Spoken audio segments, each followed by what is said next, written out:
नमस्कार। Chanakya IAS academy daily current affairs MCQ में आप सभी का स्वागत है। आइए देखते हैं आज का पहला प्रश्न।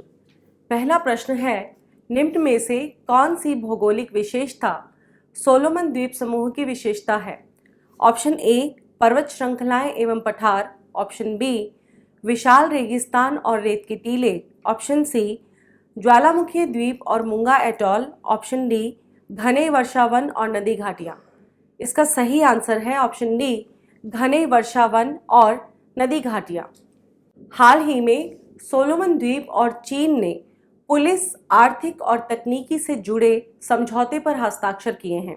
ऑस्ट्रेलिया के उत्तर पूर्व में स्थित सोलोमन द्वीप दक्षिणी प्रशांत क्षेत्र में अपनी उपस्थिति बढ़ाने में चीन की महत्वपूर्ण सफलता रही है। 2019 में सोलोमन द्वीप ने ताइवान को दी गई आधिकारिक मान्यता को वापस ले लिया था।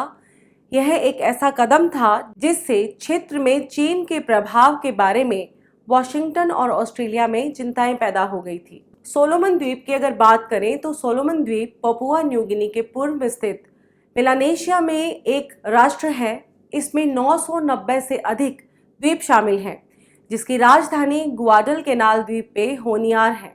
इन द्वीपों पर 30,000 से अधिक वर्षों से मेलानेशिया लोग निवास कर रहे हैं। भौगोलिक दृष्टि से सोलोमन द्वीप दक्षिणी पश्चिमी प्रशांत महासागर में ज्वालामुखी द्वीपों और मूंगा एटॉल की दोहरी श्रृंखला से बना है। मेलानेशिया ओशिनिया का एक उपक्षेत्र है जिसमें सोलोमन द्वीप शामिल हैं। अब हम देखेंगे हमारा दूसरा प्रश्न। हमारा दूसरा प्रश्न है, उपपरमाणविक कणों के संदर्भ में मेजोराना शब्द का क्या अर्थ है?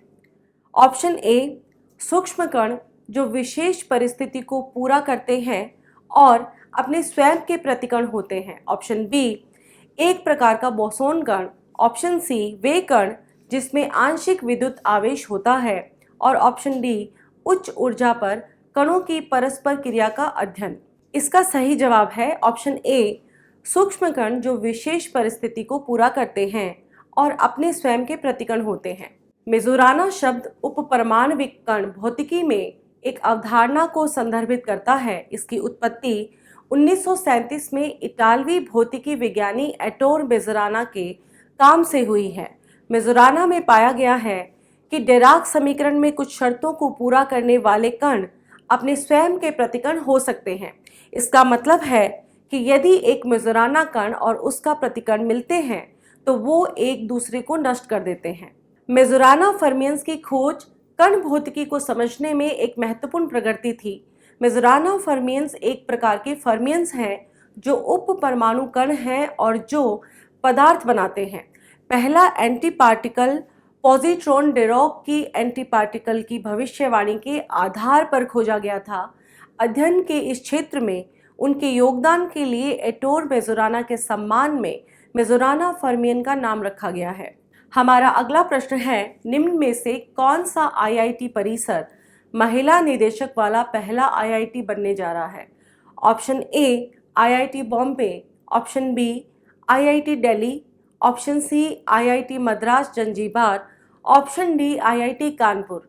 इसका सही उत्तर है option C IIT Madras Zanzibar.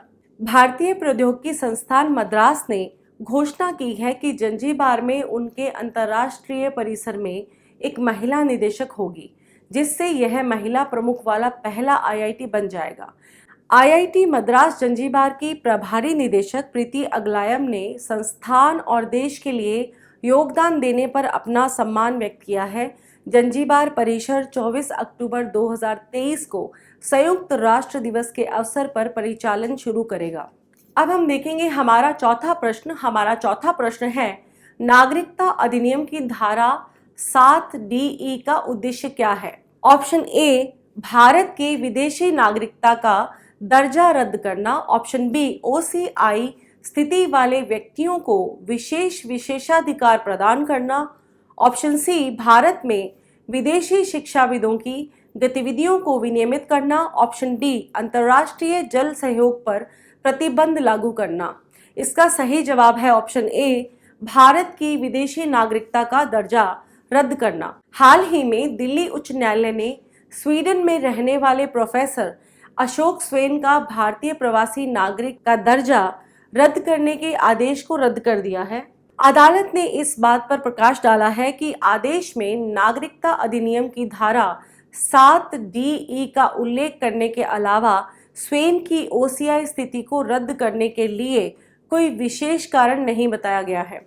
शिक्षाविद और अंतर्राष्ट्रीय जल सहयोग पर यूनेस्को के अध्यक्ष स्वेन का ओसीआई दर्जा कथित तौर पर भारत विरोधी लेखन में शामिल होने के आधार पर रद्द कर दिया गया था। स्वेन को अक्टूबर 2020 में दूतावास से एक नोटिस मिला, जिस नोटिस में उल्लेखित विशिष्ट सहायक सामग्री के बिना भारत विरोधी गतिविधियों में शामिल होने का आरोप लगाया गया था।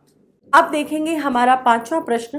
पांचवा प्रश्न है, 50वीं जीएसटी काउंसिल की बैठक में ऑनलाइन गेमिंग इंडस्ट्री की कंपनियों, कैसीनो और घुड़दौड़ पर कितने प्रतिशत का जीएसटी लगाया गया है? Option A 18%, option B 6%, option C 28%, option D 12%। इसका सही जवाब है ऑप्शन सी 28%।